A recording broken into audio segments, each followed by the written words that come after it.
friends, welcome back to my channel. இன்னைக்கு சூப்பரான ஒரு snacks recipe cutlet jackfruit சாப்பிட்டுட்டு நம்ம அதோட சீடை தூக்கி போட்டுருவோம். அப்படி தூக்கி போடாமல் அதை வச்சு சூப்பராக ஒரு கட்லெட் ஈவினிங் ஸ்நாக்ஸாக கூட சாப்பிட்லாம். இல்லை எல்லா சாதத்துக்கும் நம்ம சைட் டிஷ்ஷாக கூட தொட்டு சாப்பிட்லாம். ஈவினிங் ஸ்நாக்ஸ் சாப்பிடும்போது டொமேட்டோ கெச்சப்போடு வச்சு சாப்பிட்டா சூப்பராக இருக்கும். ஃப்ரெண்ட்ஸ், வாங்க இதை சூப்பராக எப்படி செய்யலான்னு பார்க்கலாம்.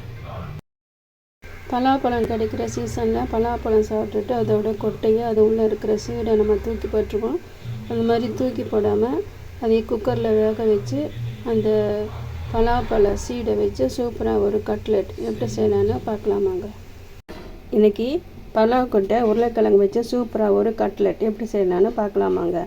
இப்போ இந்த உருளைக்கிழங்கோட தோலை நம்ம எடுத்துடலாம். அதே மாதிரி பலாக்கொட்டையில் இருக்கிற தோலையும் நம்ம எடுத்துடலாம். நான் இந்த ரெண்டையும் நல்லா கழுவிட்டு குக்கரில் ஒரு 4 விசில் வச்சு பாருங்கள், நல்லா சூப்பராக வெந்துருச்சு பாருங்கள், வேக வச்சுருக்கேன். இப்போ இதையை நம்ம கையிலேயே மசிச்சுக்கலாம். இல்லைன்னா இதை மிக்சியில் நம்ம ஒரு இன்ச்சில் போட்டு எடுத்துக்கலாம். உருளைக்கிழங்கு நம்ம தோலை எடுத்துகிட்டு கையில் நம்ம மசிச்சு வச்சுக்கலாம். ஃப்ரெண்ட்ஸ், இப்போ ஸ்டவ் பற்ற வச்சு ஒரு கடாய் வச்சுருக்கேங்க. சன்ஃப்ளவர் ஆயில் ஊற்றிருக்கேன். இப்போ ஒரு ஸ்பூன் சோம்பு போட்டுக்கலாங்க. சோம்பு பொரியட்டும். சோம்பு பொரிஞ்சதும் ஒரு பெரிய வெங்காயம் பொடியாக கட் பண்ணது அது போட்டுக்கலாம். இது நல்லா எண்ணெயிலேயே நல்லா வதக்கிடலாம். இருக்கட்டும்.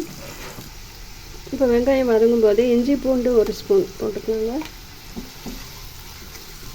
இஞ்சி பூண்டு அந்த பச்சை வாசனை போகணும், அது வரைக்கும் நல்லா இதை எண்ணெயில் வதக்கிடலாம். என்ன பொருட்கள்: கரம் மசாலா 1 ஸ்பூன், மிளகாய்த்தூள் 1 ஸ்பூன், மஞ்சள் தூள் 1/4 ஸ்பூன், தேவையான அளவு உப்பு. இப்போ இதை எல்லாத்தையும் நம்ம வெங்காயம் வதக்கி வச்சுருக்கிறோம் இல்லைங்களா, அதோடு போட்டு இதையும் சேர்த்து நல்லா வதக்கிடலாம்.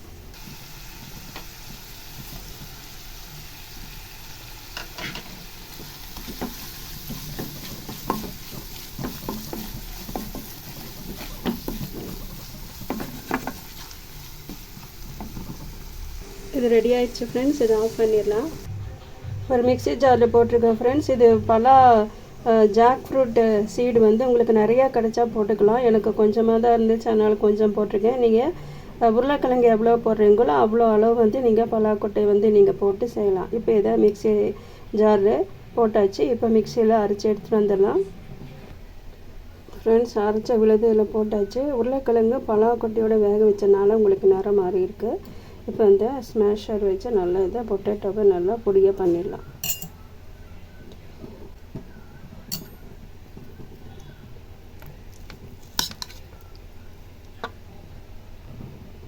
இப்போ கடாயில்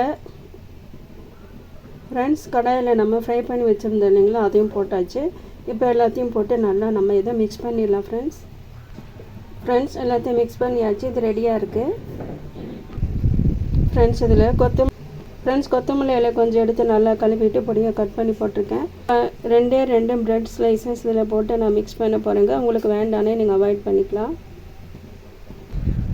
ஃப்ரெண்ட்ஸ், எக்கு 1 எடுத்துருக்கேன். உங்களுக்கு 2 வேணால் 2 எடுத்துக்கலாம். கொஞ்சமாக சால்ட் போட்டுக்கிறேங்க. போட்டுட்டு இப்படி நல்லா இப்போ நம்ம பீட் பண்ணிடலாம்.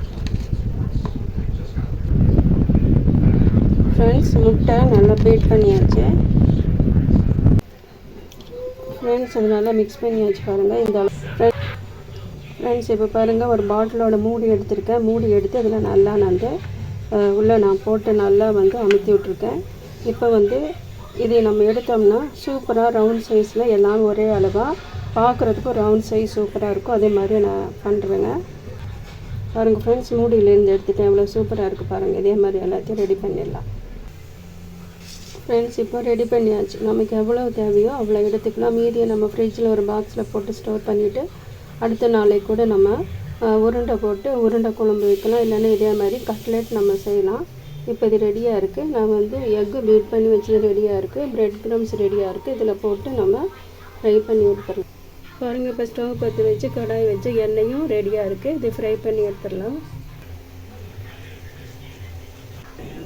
ஃப்ரெண்ட்ஸ், இப்போது எக்கு பீட் பண்ணதில் போட்டுருக்கேன் பாருங்கள். அதே மாதிரி எக்கில் போட்டது இங்கே வச்சுருக்கேன். அப்புறமா இது அப்படியே பிரெட் க்ரம்ஸ் போட்டு நம்ம கோட் பண்ணிடலாம். பாருங்கள் ஃப்ரெண்ட்ஸ், ரெடி பண்ணியாச்சு. இது எண்ணெயில் பொரிச்சு எடுத்துடலாம். பாருங்கள் ஃப்ரெண்ட்ஸ், எண்ணெயில் போட்டாச்சு. அதே மாதிரி எல்லாத்தையும் ஃப்ரை பண்ணி எடுத்துடலாம். ஃப்ரெண்ட்ஸ், இது ஃப்ரை ஆனதும் நம்ம ஃப்ரை பண்ணி எடுத்துடலாம். எண்ணெய் உங்களுக்கு கூட வேணும்னா கூட இன்னும் கொஞ்சம் ஊற்றிக்கலாம். பாருங்கள் ஃப்ரெண்ட்ஸ், சூப்பராக ஃப்ரை ஆகிடுச்சு. இதே மாதிரி எல்லாத்தையும் ஃப்ரை பண்ணி எடுத்துடலாம். டிஃப்ரெண்ட்டான ஒரு கட்லெட் வாரத்தில் ஒரு நாள் நம்ம இது மாதிரி செய்யலாங்க. அதுவும் பலாப்பழம் கிடைக்கிற சீசனில் தான் செய்ய முடியும். இதே மாதிரி செஞ்சு கொடுங்க. இதே மாதிரி எல்லாத்தையும் நம்ம ஃப்ரை பண்ணி எடுத்துடலாம். அவ்வளோதான் ஃப்ரெண்ட்ஸ், சூப்பராக கட்லெட் செஞ்சு எடுத்துகிட்டு வந்தாச்சு. பாருங்கள் எவ்வளோ கிறிஸ்பியாக இருக்குது பாருங்கள். சூப்பராக இருக்கும், டேஸ்ட்டாகவும் இருக்கும். நம்ம பலாப்பழம் கிடைக்கிற சீசனில் பலாப்பழம் சாப்பிட்டுட்டு அதோட சீடு, அதோட கொட்டையை தூக்கி போடாமல் அதையும் வச்சு சூப்பராக ஒரு கட்லெட் நீங்களும் இதே மாதிரி வீட்டில் செஞ்சு பாருங்கள் ஃப்ரெண்ட்ஸ். செஞ்சு பார்த்துட்டு உங்களுக்கு எப்படி வந்துச்சுன்னு சொல்லி கமெண்ட் பண்ணுங்கள் ஃப்ரெண்ட்ஸ். லைக் பண்ணுங்கள் ஃப்ரெண்ட்ஸ், சப்போர்ட் பண்ணுங்கள், சப்ஸ்கிரைப் பண்ணுங்கள். புதுசாக பார்க்குற ஃப்ரெண்ட்ஸ் சப்ஸ்கிரைப் பண்ணுங்கள், சப்போர்ட் பண்ணுங்கள், மறக்காதீங்க. மீண்டும் இதே மாதிரி ஒரு சூப்பர் ரெசிபியோட அடுத்த வீடியோவில் உங்களை நான் சந்திக்கிறேன். தேங்க்யூ ஃபார் வாட்சிங். ஹலோ.